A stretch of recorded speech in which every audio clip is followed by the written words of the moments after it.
Adolescents constitute 27% of Zambia's total population, and young people aged 15 to 24 years of age account for 17% of the country's population.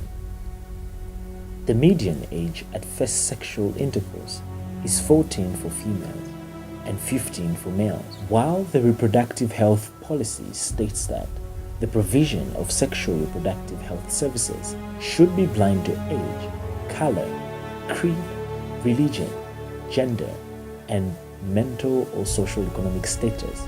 Adolescents below 16 years of age do not easily access family planning services, as service providers often would require parental consent. AFRIAN has been implementing this project with the National Youth Network of Population and Development, that is AFRIAN Domesticated in Zambia. Our partner has been the Southern Africa AIDS Trust Office here in Zambia, and the campaign generally has been firstly to disseminate information on sexual and reproductive health and rights, to ensure that young people appreciate their reproductive rights and that young people are aware of the services that they can actually access. I think from the African context, we have seen a number of adolescents that are engaging themselves in sexual practices, and as a result of that, we find that there are no matching services that have to actually mitigate or remedy some of the consequences of these sexual practices. Some of the reasons that we as the young people find it difficult to get contraceptives from the health centers is because the services there are not youth-friendly and judgmental. They criticize us a lot.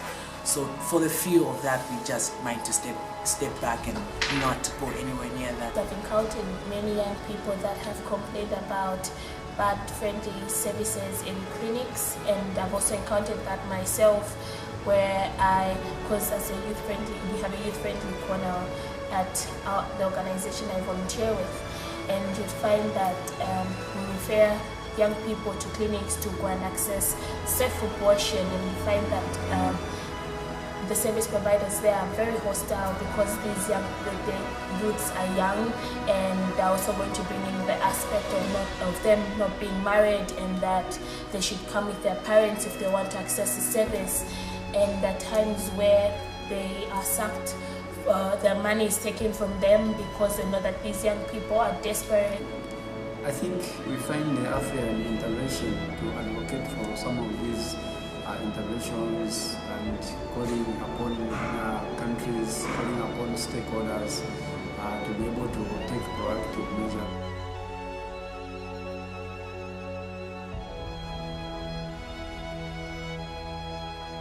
Zambia has made remarkable progress in terms of integrating some of these issues. One such intervention has been the pilot program on youth-friendly health services. Unfortunately, that program is still a pilot as we speak, and most of the policies that are supposed to go alongside such kind of interventions do not speak to each other.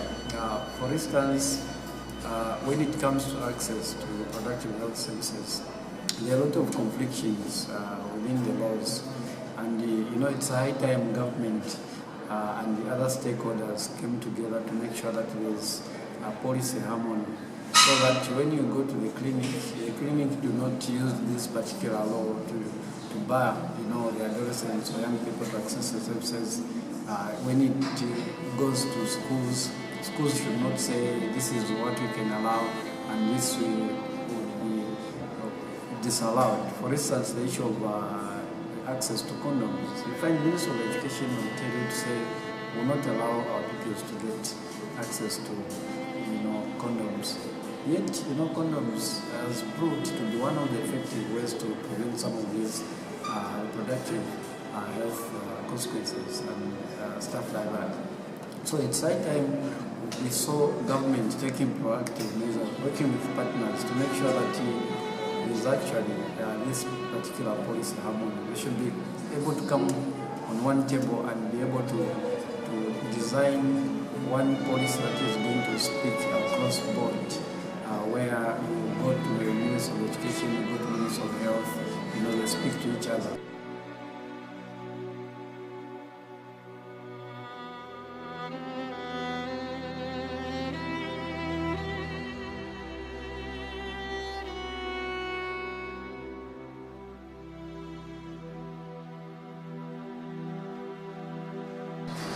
I started being friendly is because I've faced a very big challenge whereby the time that I was at school, I never had information like how I can access services to the clinic or how I can go there. And one time I found myself that I had a breast lump, so I wanted to go to the clinic. The time that I reached there, I found some queues and I couldn't have to miss the classes. So now what I decided was not to go there again. I stayed with it for 3 years. And that gave me problems which even made me to go for an operation. Penapezekana matenda after naendopimisi sinapimisile pano napimisila cheni private. So after wanipeza na matenda nakuwa nakana tenga makwala waboa mami na masisters wanga na wamuna wanga waboa mwenchita encourage katenge makwala njependa mwila manja hapa na mwatenga makwala after nishina papa. So hapa inawiki ni number 2. The Age of Consent campaign actually complements the implementation of the ASA commitment. The implementation of the ASA commitment ensures that young people have access to comprehensive sexuality education, but it also ensures that young people have access to a comprehensive range of sexual and reproductive health services. The Age of Consent campaign is to see to it that young people from the age of 14 upwards are able to confidently walk into a health center and seek a sexual and reproductive health service.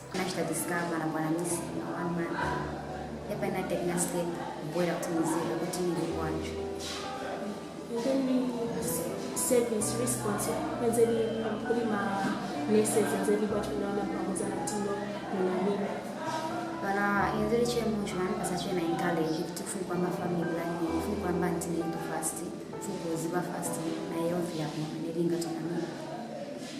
When we go into the community nowadays, it's very easy for a youth to come and ask the fellow youth about sexual reproductive health, and it's very easy for them to tell you the challenge that they are facing in terms of STIs and usage of condom, how to access family planning, and also if they are facing any challenge, and to change behaviors, because when they see that you are also a youth and them they are youth, it's very easy for them to ask you questions, know about this challenge, to open up to you.